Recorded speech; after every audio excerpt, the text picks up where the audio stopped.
Hello everyone, welcome to today's story. What if love returns to a woman scarred by sorrow? Will she dare to accept it?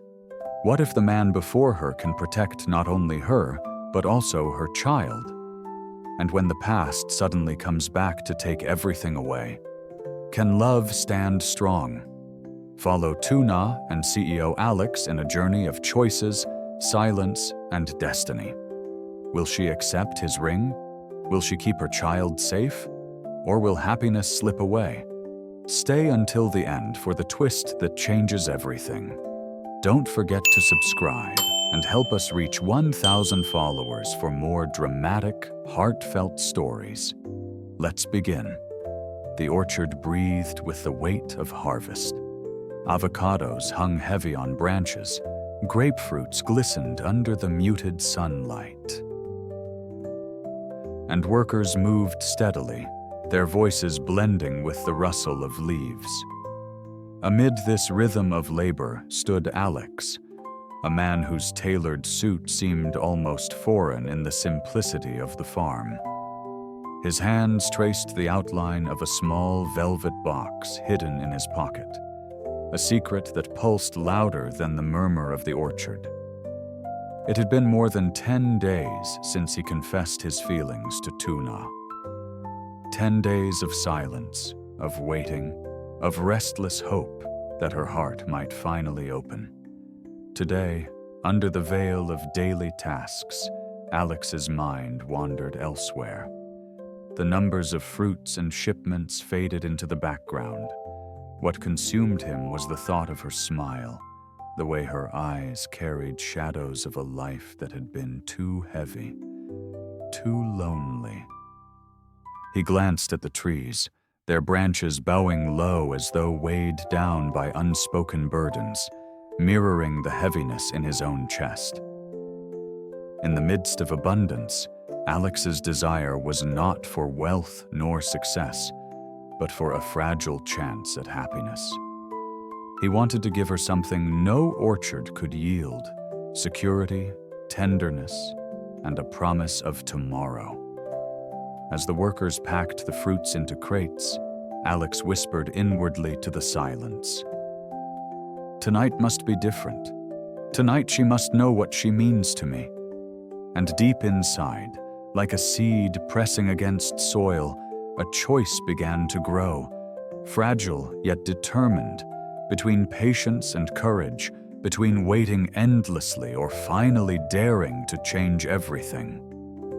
Alex sat in his car, the orchard slowly fading in the rearview mirror, but the weight of his decision pressed heavier than any harvest. In his palm rested the ring, small, delicate, yet burning with significance. He had imagined it countless times, slipping it onto Tuna's hand, watching the silence in her eyes soften into trust. For weeks he had carried it like a talisman, waiting for the right moment. And today, fate whispered that the moment had come. It was her birthday. She hadn't told him. She probably hadn't told anyone. He only knew because of a hospital form he once filled out for her, a fleeting detail that most would forget. But Alex had held on to it. To him, it was more than a date. It was a chance to rewrite her memories of loneliness, to show her that someone remembered when even she herself did not. So he began to weave his plan. A restaurant where light danced like stars across polished tables, where music lingered softly in the air.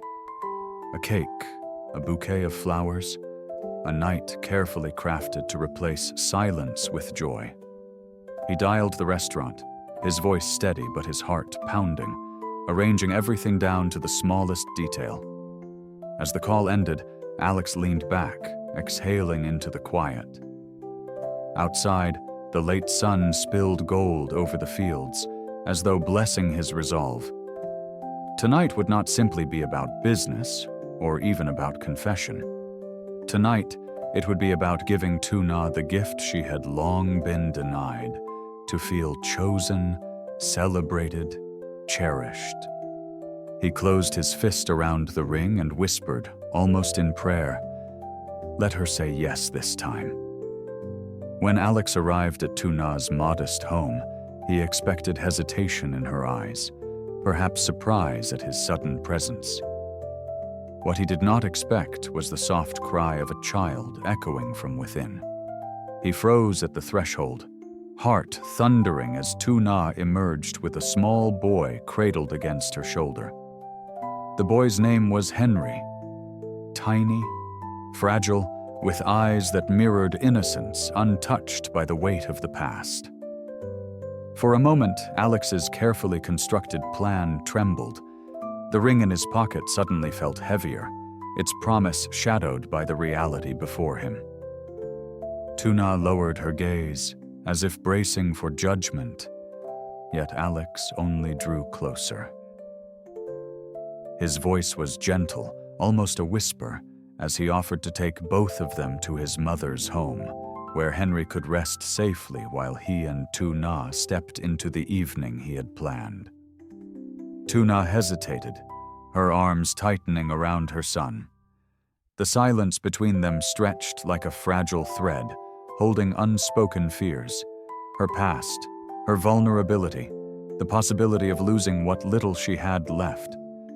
But Alex's eyes held steady, not with pity, but with something firmer. The quiet conviction of a man willing to embrace not just her, but the child that tethered her life. Slowly, she agreed. And as they walked together toward his car, Henry's soft breaths mingling with the evening air, something shifted. It was no longer just a dinner or a celebration. It was a step into uncharted ground where promises carried the weight of a shared future, and where love, if it came, would demand courage from them both. The restaurant shimmered with quiet elegance. Candles flickered against glass, their flames dancing like secrets shared between lovers. Tuna stepped hesitantly inside, her eyes widening as the room revealed itself. Flowers arranged in delicate bursts of color, a table adorned with dishes she had never tasted, a cake waiting in silence, its candles poised like tiny stars. She turned to Alex, confusion and wonder mingling in her expression. "Why all this?" she asked softly. He smiled, steady but tender. "Because today is your day. Your birthday." Her breath caught. For a moment, she seemed adrift, as though the word itself had no place in her life. She admitted she had never celebrated one, never even remembered the date. Birthdays, to her, belonged to other people. Those who had families, warmth, belonging. Yet here was Alex, remembering what she had forgotten, offering her a moment she never dared to imagine. As she sat down, tears glistened at the corner of her eyes, reflecting the candlelight. Alex raised the cake between them. "Close your eyes, make a wish, then blow them out," he urged gently. She closed them, trembling, her wish silent but aching, then blew, and the flames surrendered. The room seemed to pause, as if the world itself honored the fragility of that instant. For Tuna, the taste of sweetness on her lips was more than cake. It was the taste of being seen, of being cherished.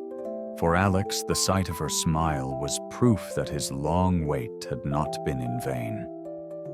The night had only begun, yet already it felt eternal.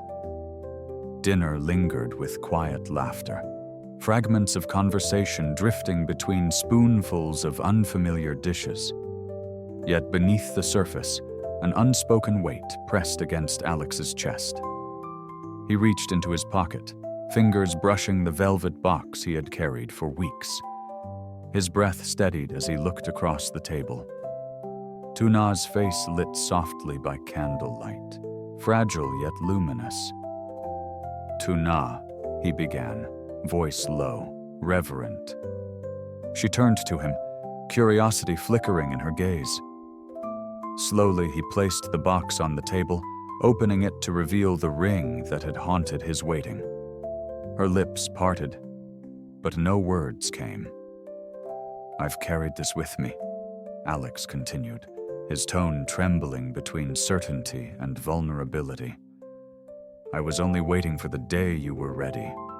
Will you let me be the one to stand beside you? Not just for tonight, but for every tomorrow?" The silence that followed was deep, stretching like an ocean between them. Tuna lowered her eyes, the weight of her past pressing against her heart. For so long, she had believed happiness was a luxury she could not afford.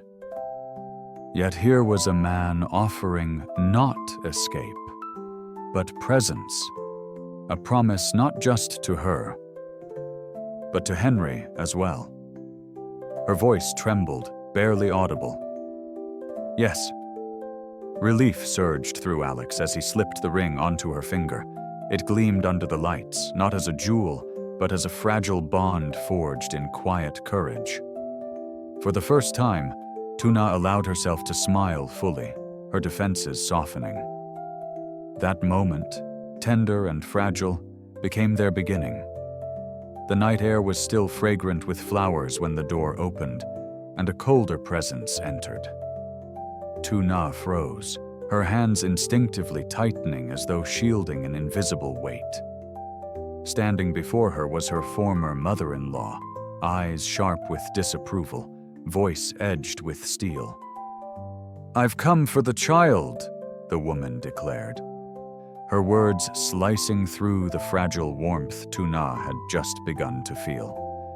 Silence gripped the room. Tuna's lips trembled, but no sound escaped. The glow of the ring on her finger seemed to dim beneath the shadow of fear.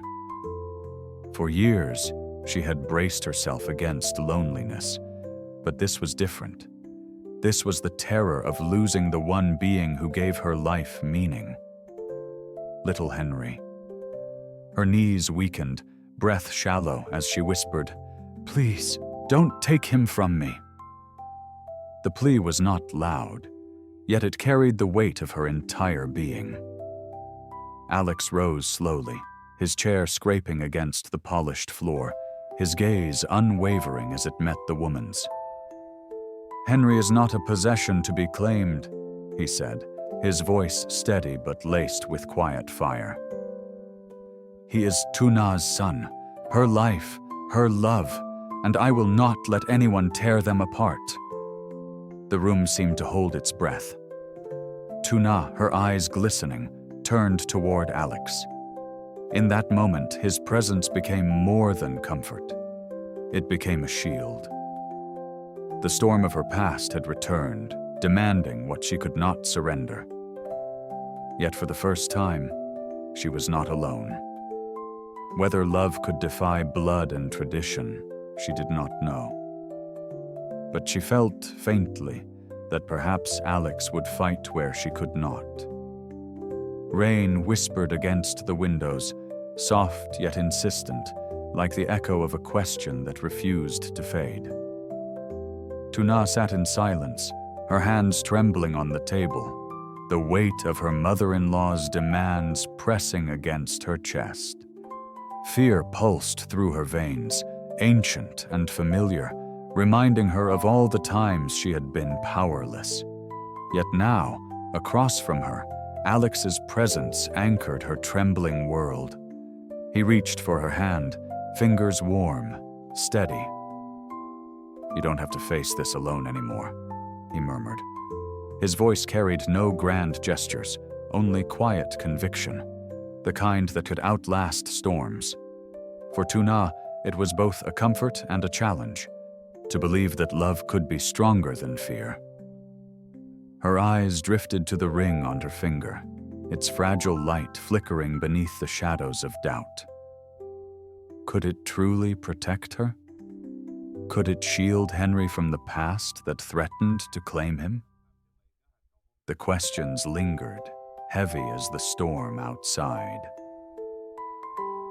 Alex squeezed her hand, his gaze unwavering. Let them come with their demands, he said softly. I will stand here, with you, with Henry. Tears slipped down her cheeks, silent but cleansing. For the first time, she allowed herself to imagine a future not defined by loss, but by resilience. A future where she could walk forward, not as a woman alone, but as a mother and as someone finally loved. The rain fell harder, but inside, a fragile flame of hope endured. The road ahead was uncertain, perhaps filled with battles yet to come. But tonight, beneath the storm, two hands clasped tightly and refused to let go. Trong khung cảnh thu hoạch bưởi, Ernest một silo thành đạt âm thầm chuẩn bị kế hoạch cầu hôn Tử Na. Người phụ nữ bất ngờ chờ đợi hơn 10 ngày, biết ngày hôm sinh nhật cô, biết mọt được sắp tới bữa tiệc hoa bánh nhẫn. Khi đến nhà, bất ngờ phát hiện Tử Na và con nhỏ Henry. Dù ngạc nhiên, Alex vẫn đang ngang tay đón nhận, đưa mẹ con cô đến nhà hàng sang trọng. Trong khi không khí ấm áp, Tử Na xúc động vì lần đầu được tổ chức sinh nhật, quỳ gối cầu hôn nhưng niềm tin vẫn chưa trọn thì người chồng cũ xuất hiện đòi giành lại Henry.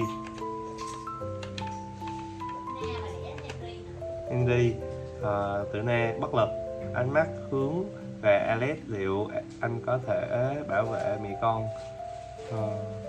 cô trước sóng gió quá khứ.